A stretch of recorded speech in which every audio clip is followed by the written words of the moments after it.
ครับภาษาละนานั่นก็ไม่ใช่เฮียนยากหยังนะครับต้านเฮียนอักขระนะครับมันก็คือตัวอักษรนะครับเทียบในภาษาไทยนะอันถ้าเฮียนไม้นะครับมันก็คือสระนะครับเห็นไหมเอาสองอย่างนี่มาผสมก้ำกันตามหลักการภาษาละนานะครับ7 วัน1 เดือนตั้งก็อ่านออกเขียนได้แล้วนะครับไม่ยากนะครับไม่ยากแต่มันจะไปยากอยู่ตรงที่ว่าเราจะไปขยายความอวดอู้ให้คนอื่นได้ฮู้ได้หานโต้ยนี่นี่มันยากตัวนี้แหละครับเพราะว่ามันอย่างว่าภาษาละนาของเรานะมันเป็นภาษาที่มันตายไปแล้วนะครับมันไม่ได้ใจในต่างราชการมาเมินนะคนที่เปิดอ่านออกเขียนได้แล้วมีน้อยนะครับนี่การที่เราจะเอาไปโชว์ให้คนอื่นได้ฮู้ได้หานโต้ยเนี่ยเราจะต้องใช้ภาษาอื่นๆนะครับมาเทียบเคียงให้เป็นภาษาละนาของเราเนี่ยครับภาษาที่มันใกล้เคียงภาษาละนาของเราหน่อยก็คือภาษาไต้นะครับภาษาไทยเนี่ยเพราะว่ามันเกิดมาจากที่เดียวกันแล้วก็คือที่พ่อของรามคำแหงนี่นะครับเนี่ยมันแยกไปทางใต้หน่อยกันเจ้าอโยธยาเพิ่นก็เอาไปแปลงเป็นอักษรไทยนะครับมาทางเหนือเฮาก็เปิ้นก็เอามาเป็นตัวอักขระละนานะครับเนี่ยมันก็จะเป็นมันแยกกันไปนะครับบางกรรมมันยังเหมือนกันอยู่นะครับนี่มันไม่ใช่ว่ามันผิดกันนะครับมันผิดเป็นบางสำเนียงบางเสียงตัวบางกรรมตัวเนี่ยมันเป็นอย่างไรมาเราจะต้องใช้ภาษาที่มันใกล้เคียงมาเขียนเป็นภาษาของเรานะครับเนี่ยเราไปก่อนแล้วครับที่เปิ้นปริวัติภาษากันในโลกเนี่ยเปิ้นแยกได้กันนะครับเราไปดูนะครับเราไปดูใกล้ๆนี่เลยก็นานเวียดนามเนี่ยเปิ้นมีสงครามกันมา200-300 ปีนะครับยาวนานนะเปิ้นบ่สามารถที่จะถ่ายทอดภาษายึกๆยือๆน่ะไปสู่ลูกสู่หลานเพิ่นเลยนะครับเนี่ยลูกหลานเห็นเปิ้นบ่เดี๋ยวนี้เปิ้นก็หันไปเอาภาษาอักษรอาหรับิกนะครับมาเขียนเป็นภาษาของเปิ้นนะครับภาษาเวียดนามน่ะแล้วเปิ้นใส่จุดใส่หมวกใส่ขีดใส่หมวดสะพาสะเพศยับยึกๆยือๆน่ะแล้วก็เอาให้มันได้ตามเสียงของภาษาเวียดนามเปิ้นนะครับเนี่ยเปิ้นฮ้องว่าปริวัติแล้วครับมันจะต้องมีปรับปรุงเปลี่ยนแปลงกันนิดๆหน่อยๆเนี่ยเฮาไปก่อยในยุโรปนะครับอย่างเช่นฝรั่งเศสนะครับเยอรมันรัสเซียยูเครนอย่างพวกเนี้ยเนี่ยโครเอเชียเนี่ยเห็นไหมเนี่ยยุโรปตะวันออกหรือ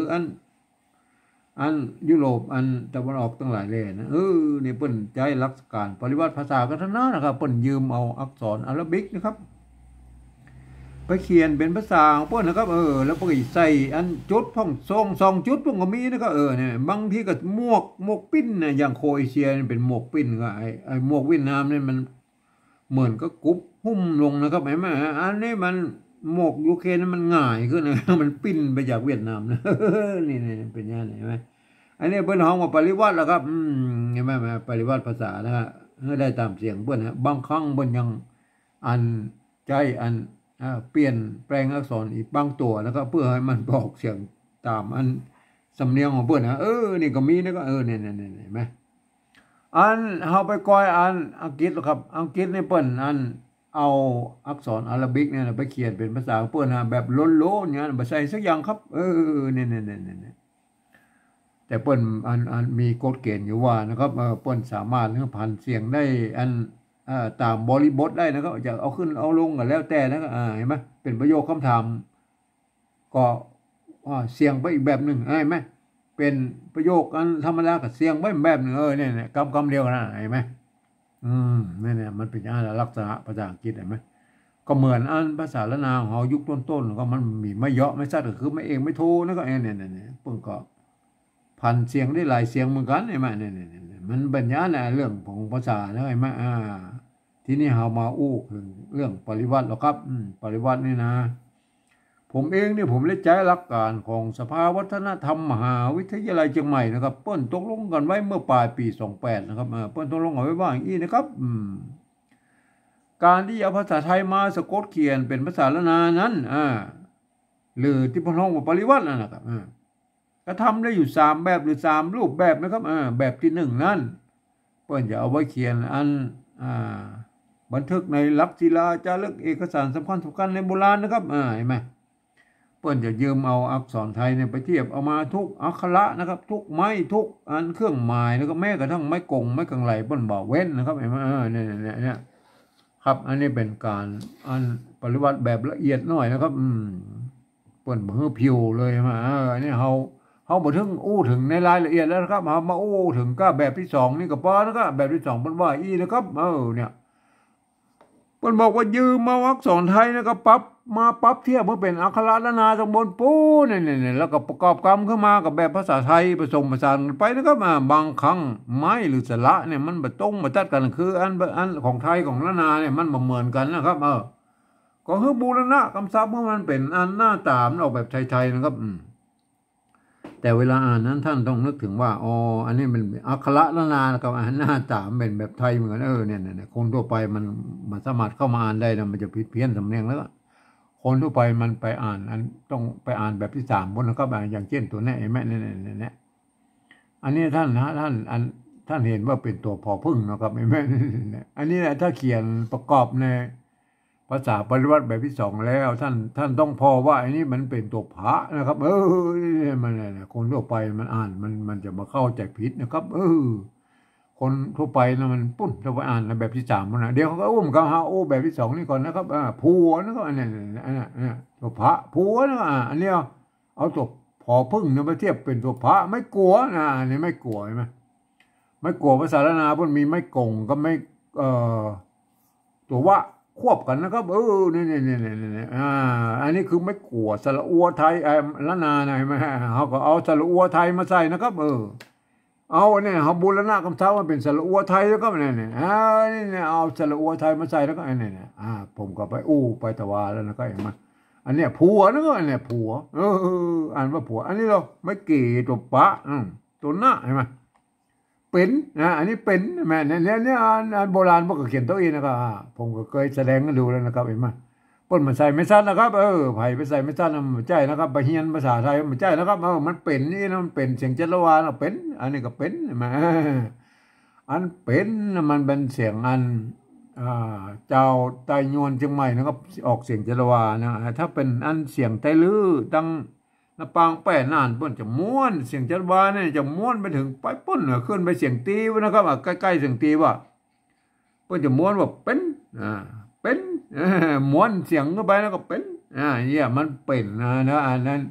อันสำเนียงไตยวนเชียงใหม่มันเป็นเสียงจัตวาเนี่ยมายาวๆมาอันไตลื้อเป็นมันห้วนๆแล้วก็สั้นๆเสียงจัตวาก็จริงมันม้วนไปปุ่นไปเสียงตีมันก็เนี่ยเข้าใจไปเลยครับไม่ไกลนะต่อไปตัวอันนี้ตัวตัวฟ้านะครับเนี่ย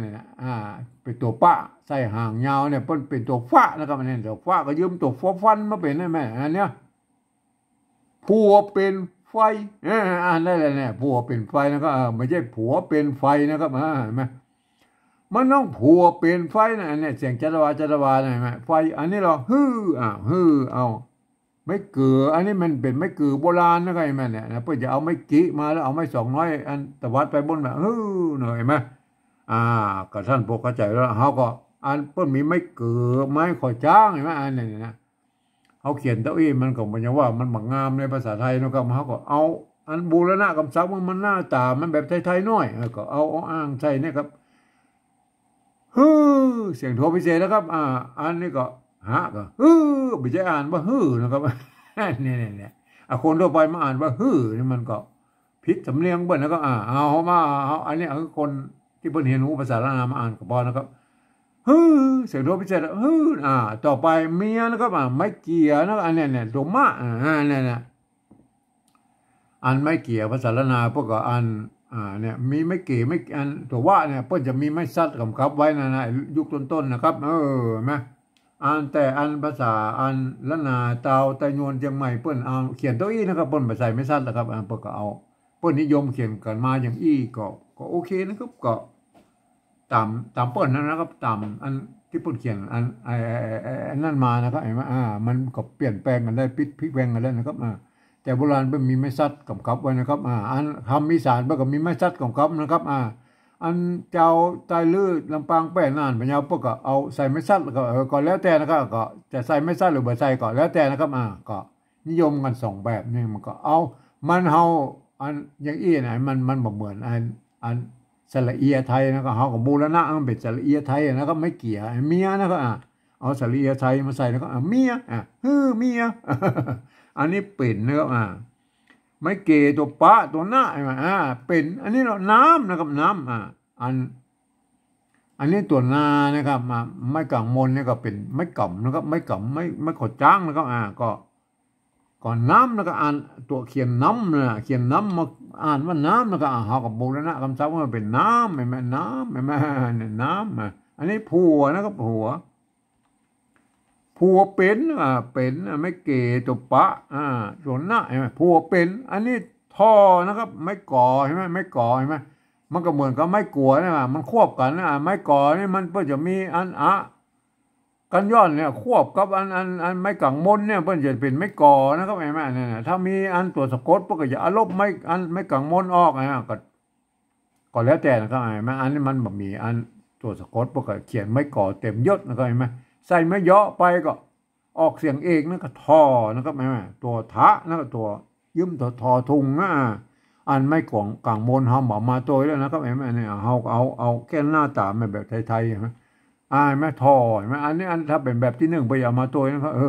เข้าใจไปเลยนะก็จ้ำเจ๋งตัวพิเศษละตัวจ๊ะไม้กำแล้วก็ไม้กำไม้ขอจ้างแล้วก็จ้ำเจ๋งตัวพิเศษไม่ใช่จ้ำนะครับแม่อันนี้ไหมจ้ำแล้วก็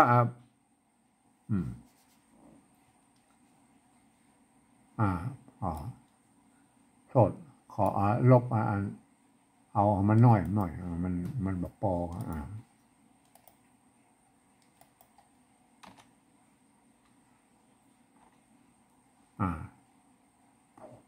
ผัวเป็นไฟฮื้อเมียเป็นน้ำผัวเป็นท่อจ้ำฮื้อนะครับฮื้อก็เลยไม่เกือไม่โทต้องเอากันจนเติมหน่อยให้มันหน้าตาแบบไทยเมียนะครับตัวมาใส่ไม่เกี่ยสระเอียไทยแล้วก็เมียเห็นไหมอันนี้เป็นอันนี้หรอตัวสุดท้ายนี่มันตัวพะนะครับมันเป็นออกเสียงพอที่แท้จริงในภาษาละนาแล้วก็พายแล้วก็มาพายตัวพะนี่เขายืมจบอันนี้นะครับตัวพอสำเภานี่มาเป็นตัวพระนี่นะครับไม่กาสระอาตัวเนี้ยเห็นไหมอันนี้เนี่ยอ่านว่าพายแล้วก็เนี่ยอ่านว่าพายไม้พายนะครับไม้พายเฮือน่ะอันเนี้ยเพื่อเอาตัวพระเขียนแล้วก็เอาไปกวาดโบราณแล้วก็เห็นไหมโบราณเห็นไหมอันโบราณเนี่ยเปิ้ลนี่เห็นไหมอันตัวพระนั่นเห็นไหมนี่เห็นไหมอันนี้เขี้ยวเห็นไหมเขี้ยวใส่อันพริกนะครับตัวปะละหงเนี่ยเปิ้ลอ่านเป็นตัวทัดไปกับตัวพระเนี่ยนะพระตะกี้ไหนมาพระมะตัวปะใส่ละหงว่าพริกนะครับว่าพริกไม่ใช่พริกนะครับว่าพริกนะครับอันนี้ขิงในภาษาโบราณแล้วเปิ้ลใจสระไม่กี่นะครับสระอีนะขิงเปิ้ลออกจากยาวๆขิงนะครับอันนี้หอมเห็นไหมขิงหอมพริกขิงหอมเห็นไหมเนี่ยมันเป็นอย่างนั้นเห็นไหมอันนี้ว่าพริกนะครับว่าพริกมาไม่ใช่ว่าพริกนะครับว่าพริกนะบางครั้งพวกก็เขียนอย่างอี้ไหมบางครั้งพวกก็เขียนเอาตัวนี้มาเขียนได้ไหมเนี่ยตัวพระเนี่ยไหมเนี่ยตัวพระเห็นไหมอันนี้ก็พริกขิงใช่ไหมพริกขิงเห็นไหมพริกขิงเห็นยังครับมาอันตัวเปิ้นใจแตนกันนะไอตัวพระหรือปะละหงเนี่ยมันใจแตนกันได้นะครับก็คือพริกขิงเห็นไหมเปิ้นใจแตนกันมาแต่ยุคโบราณยุคต้นๆแล้วนะครับเปิ้นก็มันก็โปรดเข้าใจไว้แล้วนะพริกขิงเห็นไหมเปิ้นใจแตนกันนะครับก็โปรดเข้าใจไว้ตัวเห็นไหมอันนี้ก็พายใช่ไหมอันนี้ออกเสียงพอที่แท้จริงของภาษาละนาบนตัวนี้แล้วก็ไอตัวพระเราเนี่ยเห็นไหมถ้าจะใจเป็นปะละหงก็ได้นะครับมันก็จะมันบังงามมันจะเข้าใจผิดกันมาพายเหมือนกันมันก็อ่านว่าพายเหมือนกันแล้วก็อ่านท เฮาจะออกเสียงพอที่แท้จริงเขาก็เอาเขียนตัวนี้เขียนนะครับแต่ว่าปฏิบัติแบบที่สามเดี๋ยวเขาก็อุ้มกันนะครับเฮาได้อะไรมาอันนี้แบบที่สองนะครับอันแบบที่สองนี่เปิ้นเห็นไหมเปิ้นก็อ่านไปตาม โทษทีอ่านไปตามหลักการของภาษาละนานะครับเขาเปิ้นจะอ่านว่าเป็นอันนี้เป็นตัวพระตัวปะตัวนะตัวฟะตัวหะเห็นไหมเนี่ยตัวมะเห็นไหมเปิ้นเห็นเป็นอักษรภาษาละนานะครับเปิ้นอ่านว่าอีนะครับผัวเป็นไฟเมียเป็นน้ำผัวเป็นท่อจำเมียเป็นพายอันนี้คือภาษาละนาไตยวนเชียงใหม่นะสำเนียงไตยวนเชียงใหม่นะครับเพื่อจะออกอย่างที่อันนั้น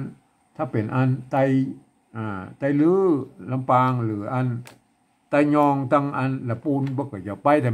อันสำเนียงหนึ่งนะครับมันก็แล้วแต่นะครับมันก็จะเป็นอันแต่พอมันฟังกันรู้เรื่องอย่างนี้นะครับทีนี้เรามาอู้ถึงอันภาษาปริวัติแบบที่สามนะครับอันป้นว่าอีนะครับสามหลักการของอันสภาวัฒนธรรมมหาวิทยาลัยเชียงใหม่ที่เปิ้นตกลงกันไว้ไม่ปลายปี28นะเปิ้นตกลงเอาไว้อีนะครับการที่เขียนอันแบบที่3เนี่ยภาษาปริวัติแบบที่3เนี่ยเปิ้นบอกว่าอย่างนี้นะครับหลักการเปิ้นบอกว่าฟังเอาเสียงภาษาละนาตรงบนปูนนี่เปิ้นว่ามันจะได้นะก็เอาภาษาไทยเขียนไปจะนั้นนะครับนี่แต่เปิ้นโอ้มาเจ้าอีนะครับเห็นมั้ยแต่เปิ้นก็เริ่มนึกแล้วว่าอ่านภาษาไทยเนี่ยมันเป็นอันระบบ5เสียงแล้วครับอันภาษาละนามันเป็นระบบ6เสียงนะครับเนี่ยเราจะเอาระบบ5เสียงแล้วมาเขียนเป็น6เสียงเนี่ยมันบัดได้บ่ครบเสียงนะครับเนี่ยอัน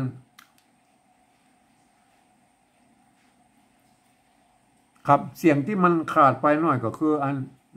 นเสียงโทพิเศษโทเมืองเนี่ยมันบ่มีก็ในภาษาไทยนะเนี่ยมันก็แล้วแต่นะครับใครจะเขียนอย่างใดนะครับมากว่า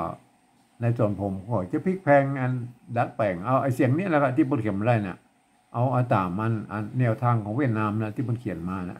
เฮาก็เอาอย่างนั้นนะครับก็เดี๋ยวเฮาอู้ถึงเสียงโทพิเศษแล้วก็จะอุ้มกันนะครับอันนี้คือหลักการแบบที่3แบบที่2นี่เปิ้นนี้นะครับแบบที่2เนี่ยเปิ้นบอกว่ายืมมาอักษรไทยเห็นมั้ยคนละหลักการนะครับยืมมาอักษรไทยมาปรับเทียบว่าเป็นอักขระละนาตำบลแล้วก็ประกอบกันก็มาก็แบบภาษาไทยผสมผสานกันไปมั้ยบางทีไม้มันบ่ตรงบ่ตัดกันก็บูรณะกำศัพท์ได้หน้าตาแบบไทยแต่เวลาอ่านนะอ่านเป็นอันภาษาละนานะครับ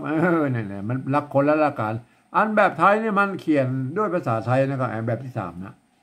เพราะฉะนั้นหลักการอ่านของแบบที่3นี่ก็จะต้องไปเป็นแบบอันเอาภาษาหลักการภาษาไทยมาอ่านนะครับนะมันเป็นอย่างนี้นะครับเอามาเทียบเลยนะครับเอามาเลยเริ่มตัวแรกนะครับอันภาษาละนาเฮารับตายกันนะเปิ้นออกเสียงว่าผัวนะครับผัวเสียงจัตวายนะอันนี้เหรออันแบบที่2นี่เปิ้นก็เขียนได้ว่าผัวนะครับออกเสียงจัตวาอันนี้เหรอตัวพอพึ่งนะครับสระอัวเปิ้นอ่านว่าผัวเหมือนกันเสียงจัตวาเหมือนกันมั้ยนี่ๆๆมั้ยก็มันเสียงจัตวาเหมือนกันก็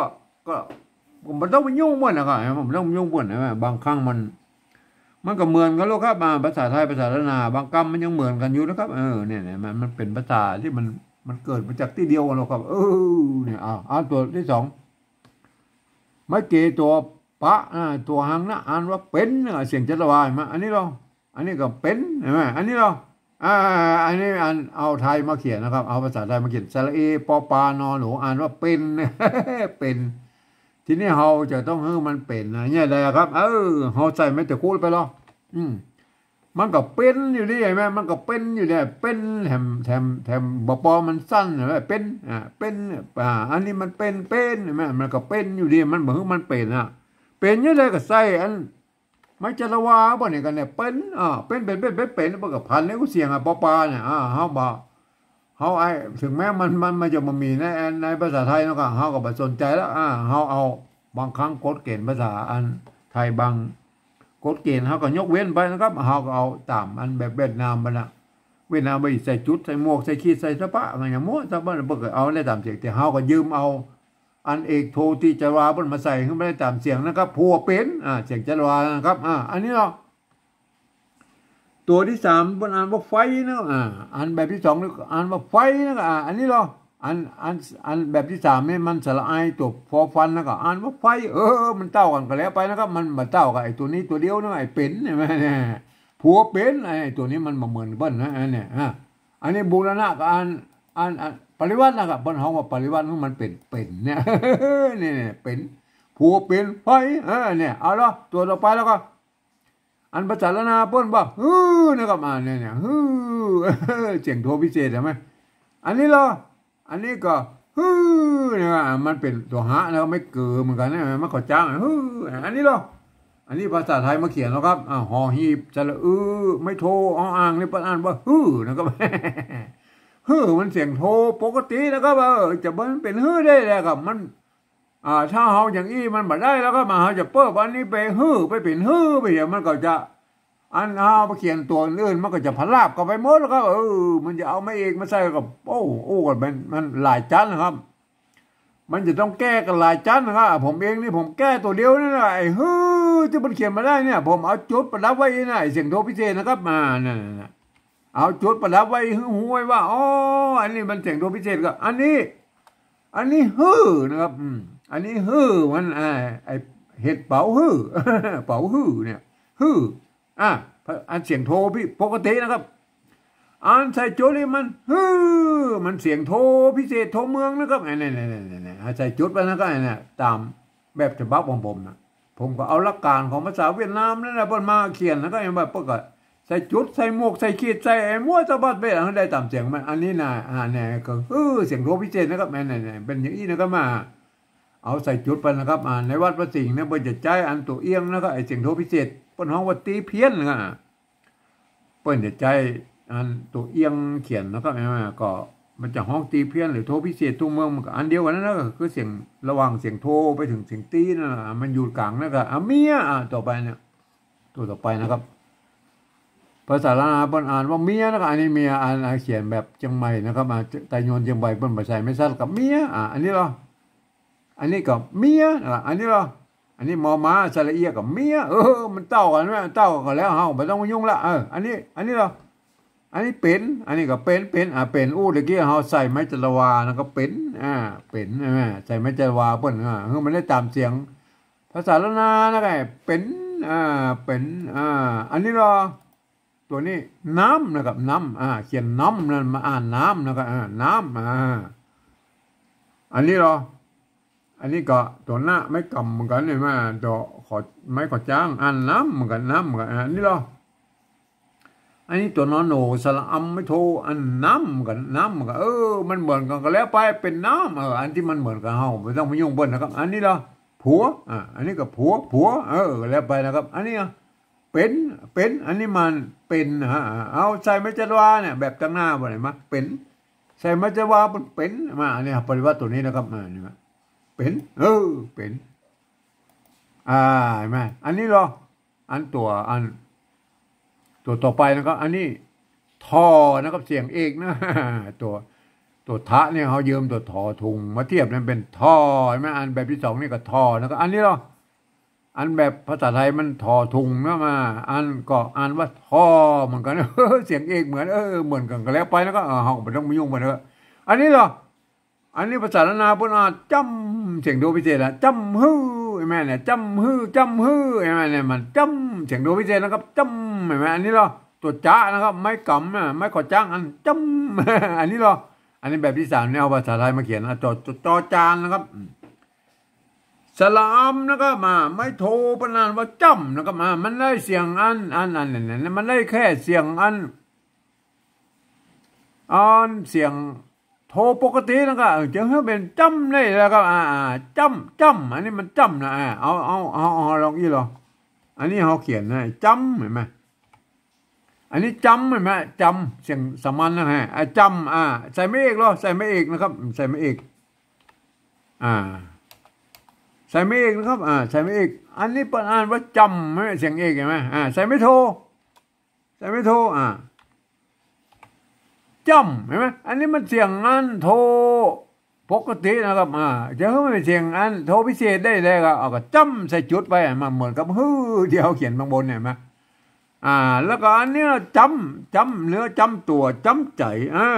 จำเสียงตีมาจำอันนี้จำเนี่ยจ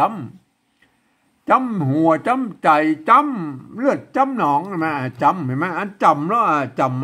ำก็คืออันที่เปิ้นเอาอันไปตกป่านะจำตกป่านะจำเห็นไหมเสียงจะระบายไหมจำผ่านเล็กกูเสียงแล้วก็ถ้าเขียนแบบผมเนี่ยเอามาอันจำเสียงโทพิเศษแล้วก็จำแม่จำก็ใส่จุดไว้น่ะจุดไปน่ะจำแม่ได้นะได้เสียงโทพิเศษนะครับอันนี้เขาก็ปฏิบัติแบบในแนวทางของเวียดนามนะครับเปิ้นใจอย่างอี้นะแม่จำไปใส่จุดใส่หมวกใส่ขีดใส่มัวสะบัดสะเปดแล้วก็ไม่ได้ตามเสียงของเปิ้นนะครับจำแบบผัวเป็นท่อจำฮืออันนี้ฮือเห็นไหมฮือกับอูตะกี้แล้วก็ฮือเสียงโทพิเศษฮืออันแบบที่สองฮือเสียงโทพิเศษนะอันนี้ฮือเสียงโทปกติไหมก็ใส่จุดเข้าไปครับฮือฮือมันฮือนะครับเห็นไหมใส่จุดลงไปเนี่ยมาได้แล้วมาเสียงโทพิเศษอันนี้เหรออันนี้เมียอันนี้กับเมียอันนี้กับเมียมันเหมือนกันแล้วอันนี้เหรออันนี้มันเป็นกับอันนี้ก็เป็นใช่ไหมอันนี้ก็เป็นใช่ไหมเป็นอันนี้มันเป็น